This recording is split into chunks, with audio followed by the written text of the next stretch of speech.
petites bulles, bienvenue dans la bulle Viergie, j'espère que vous allez bien. Alors aujourd'hui j'ai choisi de vous faire une guidance parce qu'on parle tout le temps de changement, de challenger dans cette année. Alors beaucoup de retours aussi pour certains, mais en tout cas être challengé par des choses qui vous viennent face à face, qui viennent vers vous. Parfois des choses du passé, des situations du passé ou simplement des choses nouvelles, mais où on vous demande d'aborder les choses différemment. Et j'ai choisi de faire une série que je vais faire effectivement par signe astrologique. Donc je vais vous demander, comme pour le tirage précédent, de vous manifester.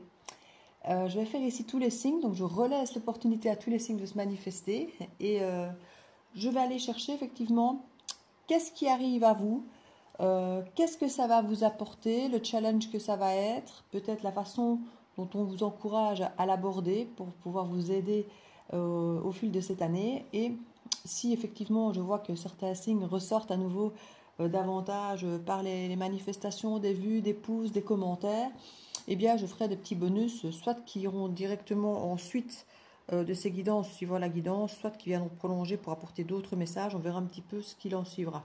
Mais en tout cas, les motivés me motiveront effectivement à les récompenser davantage. Donc voilà, à tout de suite, je vais commencer avec les Verseaux, et puis certainement les Capricornes, les Lions, les Taureaux. Je crois que ce sont ceux qui ont été en fait les signes que j'ai déjà refaits pour l'autre guidance, parce que ce sont ceux qui sont le plus manifestés déjà, et puis je ferai tous les autres signes. À tout de suite. Hello, hello les cancers, bienvenue dans la bulle de Viergie, j'espère que vous allez bien. Vous faisiez partie des signes qui s'étaient quand même pas mal manifestés du tout par rapport à la dernière sélection que j'ai faite avec tous les signes. Vous étiez parmi les signes, alors vous n'étiez pas les plus vus, ni les plus likés, mais vous avez été quand même dans les signes proportionnellement aux vues et aux likes. Ça fait une énorme proportion en fait. Vous étiez nombreux dans le peu que vous aviez regardé à vous être manifestés. Donc du coup, continuez bien ici sur votre lancée. Ça me plairait de pouvoir vous refaire une guidance de votre signe après celle-ci, après toute cette série. Ça me ferait plaisir. Quand je vois que mon travail est apprécié et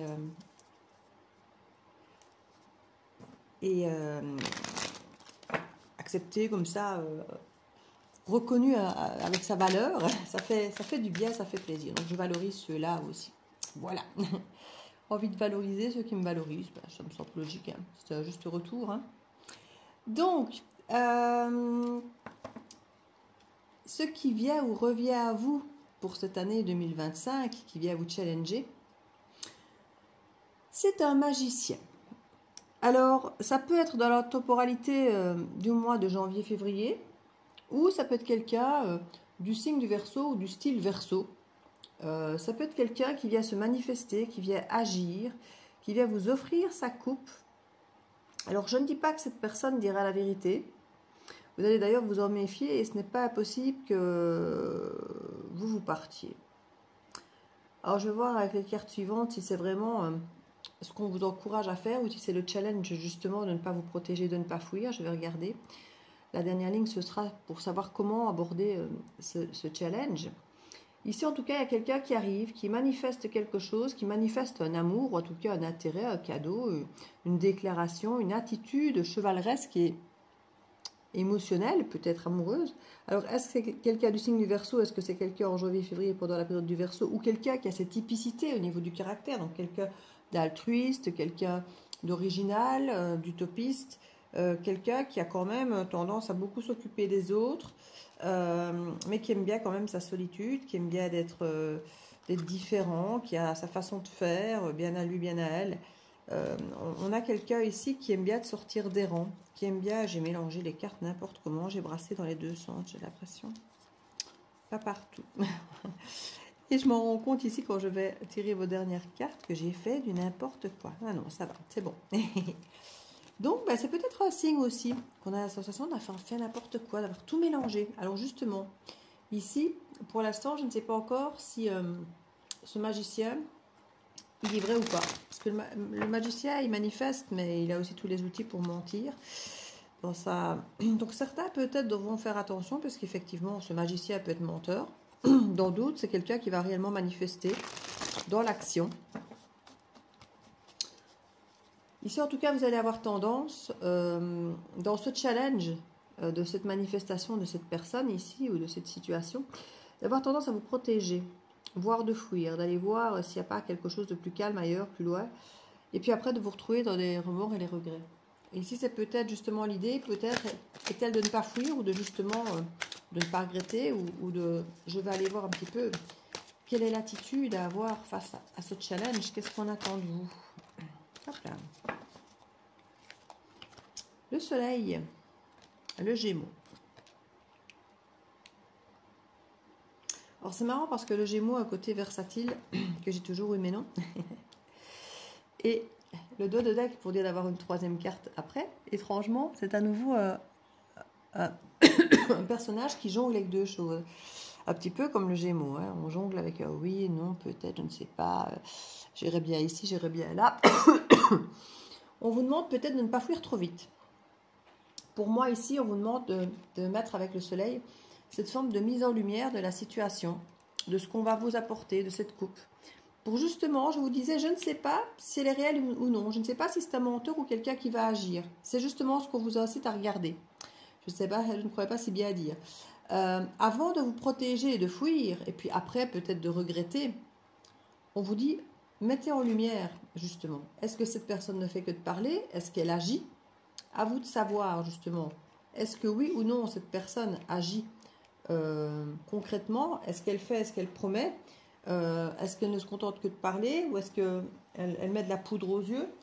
Ce sera à vous à le savoir et de jongler momentanément avec les deux options, quant à savoir qu'elle dit peut-être la vérité ou que peut-être effectivement elle vous joue du pipeau.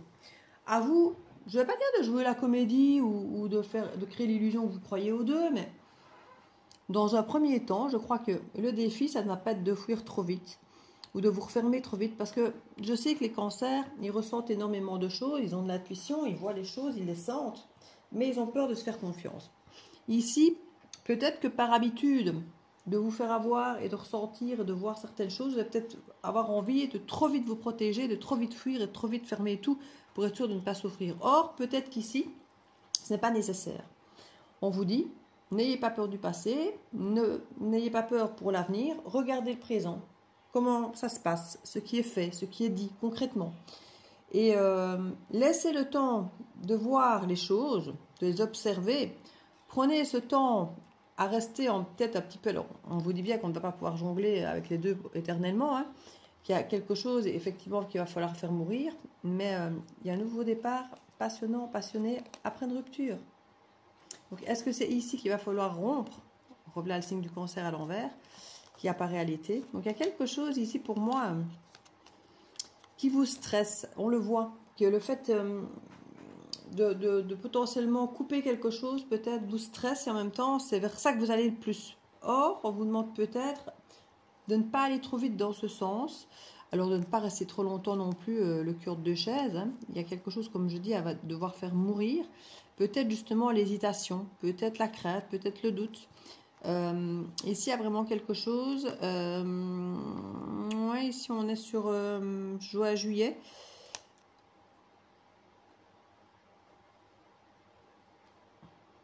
On nous parle de l'été, donc de toute façon, pour moi, de toute façon, le cancer rentre pile poil dans l'été. Hein. C'est en juin, justement. Donc, c'est le signe qui rentre dans l'été. Donc, on voit un nouveau départ, mais qui fait peur aussi. Hein. Donc, moi, j'avais l'impression que ce qui vous fait moins peur, c'est d'arrêter, c'est de fuir. Donc, ça va être votre premier instinct, je crois, pour éviter de souffrir, de vous tromper, d'avoir mal. Hop, on coupe. Et c'est peut-être pas ce qu'on vous encourage à faire ici. Alors, je ne dis pas qu'on vous encourage à rester et à y croire et à vous lancer, pas forcément, quoique les cartes sont bonnes après quand on parle de nouveaux départs et d'explorer, mais je crois qu'on vous laisse le bénéfice du doute, on vous demande en tout cas de laisser le bénéfice du doute et d'observer, de ne pas trop vite peut-être, comme je dis, vous n'avez peut-être pas confiance en votre instinct, alors que votre instinct vous dira peut-être que c'est bon, mais peut-être que des choses vous diront, ben non, il ne faut pas y aller, enfin voilà. Il y a quelque chose de cet ordre ici, parce qu'on n'a pas vraiment les cartes concrètement d'intuition ou autre qui ressortent, au-delà de la carte du cancer, justement. Mais je crois qu'on vous incite à attendre de mettre en lumière ici. Et en même temps, je n'ai même pas vraiment de carte d'attente, de patience. Et de ne pas trop vite se protéger et fuir. C'est vraiment ce qu'on me dit. De mettre en lumière Pourquoi oui, pourquoi non? Qu'est-ce qui vous fait peur? Pourquoi est-ce que vous jonglez entre les deux? De peser un peu le pour et le contre pour ne justement pas rester le cul entre deux chaises et savoir exactement ce que vous voulez faire et pas fuir par défaut. C'est un petit peu ce qu'on me dit ici. Donc voilà mes petits cancers. Voilà votre challenge de 2023. Si vous avez déjà une idée de qui ça peut être ou de la situation que ça peut être, n'hésitez pas à me l'indiquer en commentaire. Ou sinon, n'hésitez pas à venir revoir peut-être la petite guidance plus tard pour pouvoir vous remettre au frais toutes ces idées et ce challenge, décidément. Il y a des choses à dire, je pense. Hein. Il y a des choses à dire. Soit qu'on doit vous dire, soit que vous devez dire. Moi, je pense qu'il y a un peu des deux. Mais voilà. N'hésitez pas à venir revoir la guidance si elle ne vous parle pas encore. Parce que bon, c'est pour ce qui va vous revenir en 2025. On est à peine au début. Donc, je vous fais des bisous. N'oubliez pas de liker si vous voulez d'autres guidances qui seront un peu plus longues. Si je n'en fais que 2-3 derrière en bonus, elles seront plus longues que quand j'en fais 12, évidemment. Donc, je vous embrasse et à très bientôt dans la Bulle de Virginie. Ciao, ciao!